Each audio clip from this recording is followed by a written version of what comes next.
শরীয়তপুরের জাজিরায় আবারও ভাঙছে পদ্মা নদী। এরই মধ্যে বিলীন হয়েছে পাকা সড়ক সহ নানা স্থাপনা। এতে আতঙ্কে নদী পাড়ের মানুষ। দর্শক, আমরা আরও খবর জানবো। যোগ দিয়েছেন সহকর্মী নুরুল আমিন রবিন। রবিন, নদী ভাঙন রোধে প্রশাসন কি ব্যবস্থা গ্রহণ করেছে, এই মুহূর্তের পরিস্থিতি আমাদের জানাবেন। শাকিল, গত ২ বছর কিন্তু এই অংশে অন্তত পদ্মা সেতুর থেকে ভাটির দিকে প্রায় ১.৫ কিলোমিটার পরে এই জায়গাটি কাথুরিয়াকান্দি জাজিরা উপজেলার এখানটায় আমরা ভাঙন দেখিনি। তবে আকস্মিক গত ভয়াবহ ভাঙনের কবলে পড়ে এলাকাটাই। স্থানীয়রা যেটি বলছে যে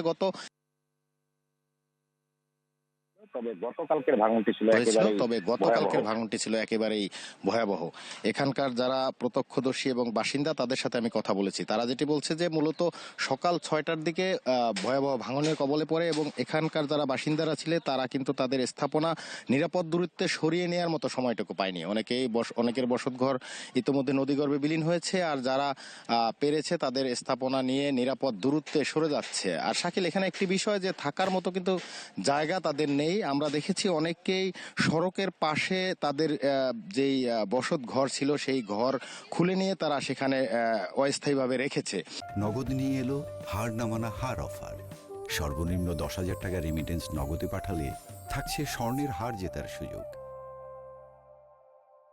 আর সবচেয়ে উল্লেখযোগ্য যে বিষয়টি, পানি উন্নয়ন বোর্ডের পক্ষ থেকে কিন্তু এখানে একটি স্থায়ী বাঁধ নির্মাণ প্রকল্পের কাজ চলমান রয়েছে। তবে সেই কাজটি গত ২ বছর যাবৎ কিন্তু খুব ধীর গতিতে চলেছে বা বন্ধ ছিল, এমনটাই কিন্তু স্থানীয়দের অভিযোগ।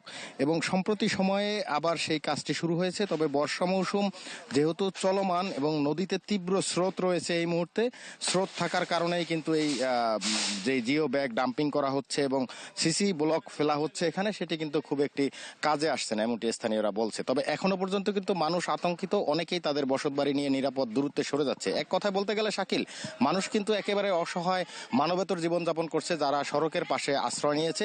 প্রশাসনের পক্ষ থেকে এখনো পর্যন্ত এই এলাকায় কিছু শুকনো খাবার বা আর্থিক সহায়তার কথা আমরা শুনেছি।